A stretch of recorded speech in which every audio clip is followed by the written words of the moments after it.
Baik, perkenalkan saya Novianti Putri dari kelas A1, NIM 19104168870. Dosen Adi Mursalin SEMM. Materi kuliah perdana manajemen operasi lanjutan. Baiklah, saya akan menjelaskan bab 1, yaitu tentang manajemen operasi, tantangan dan peluang pada abad ke-21. Sistem produksi.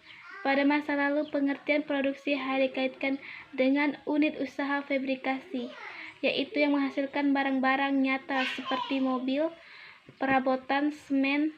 Namun pengertian produksi pada saat ini menjadi semakin meluas.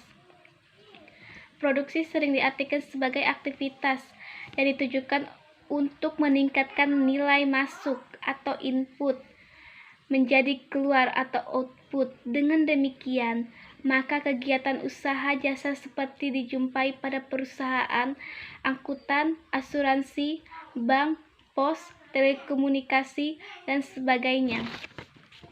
Dalam kegiatan produksi, ada berbagai faktor yang harus dikelola, yang sering disebut sebagai faktor-faktor produksi, yaitu: yang pertama, materi atau bahan; kedua, mesin atau perabotan; ketiga, manusia atau karyawan; keempat, modal atau uang. Manajemen yang akan memfungsionalisasikan keempat faktor yang lain. Ukuran kinerja untuk suatu sistem operasi dapat diukur dari ongkos produksi, kualitas produk jasa, tingkat pelayanan. Konsep dasar. Manajemen operasi bertanggung jawab untuk memproduksi barang dan jasa dalam organisasi. Manajemen operasi adalah studi tentang pengambilan keputusan dalam fungsi operasi. Pada definisi tersebut, ada 3 hal yang perlu diperhatikan. Yang pertama, fungsi manajemen operasi bertanggung jawab untuk mengelola departemen atau fungsi dalam organisasi yang memproduksi barang dan jasa. Sistem mengacu pada sistem transformasi yang memproduksi barang atau jasa. Keputusan menyatakan pengambilan keputusan sebagai unsur penting dalam manajemen operasional. Sasaran operasi ditetapkan sebagai kriteria pengukuran prestasi, biaya, kualitas, penyerahan, fleksibilitas. Proses transformasi. Terdapat masukan, yaitu sumber daya manusia, modal, material, mesin, metode, pasar, informasi. Dalam proses transformasi, keluar barang atau jasa. Perbedaan barang dan jasa. Barang bersifat berwujud, sedangkan jasa tidak berwujud. Barang dapat disimpan, sedangkan jasa tidak dapat disimpan.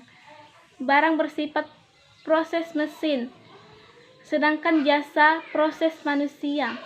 Barang produksi sebelum dikonsumsi, jasa produksi dan konsumsi bersamaan. Barang kontak dengan konsumen rendah, jasa kontak dengan konsumen tinggi. Barang kualitas objektif, sedangkan jasa kualitas subjektif.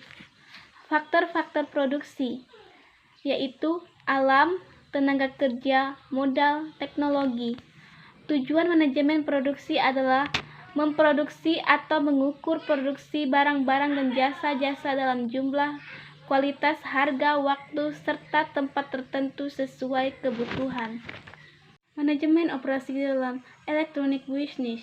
Definisi e-business merupakan kegiatan berbisnis di internet yang tidak saja meliputi pembelian, penjualan, dan jasa, tetapi juga meliputi pelayanan-pelayanan pelanggan dan kerjasama dalam rekan bisnis, baik individual maupun instansi. Fungsi bisnis yaitu untuk mensupport bagian dari marketing, produksi, accounting, finance, dan human resource management. Yang termasuk proses transaksi online adalah data entry, transaction processing, database maintenance, document and report generation, inquiry processing. Kesimpulan, manajemen operasional adalah kegiatan untuk menciptakan nilai produk baik berupa barang maupun jasa, melalui proses transformasi input menjadi output. Berlaku untuk berbagai macam produsen barang seperti elektronik, garment, otomotif. Demikian pula berlaku pada produsen jasa seperti media jasa, hiburan, pendidikan, dan konsultasi. Sekian penjelasan saya ucapkan terima kasih.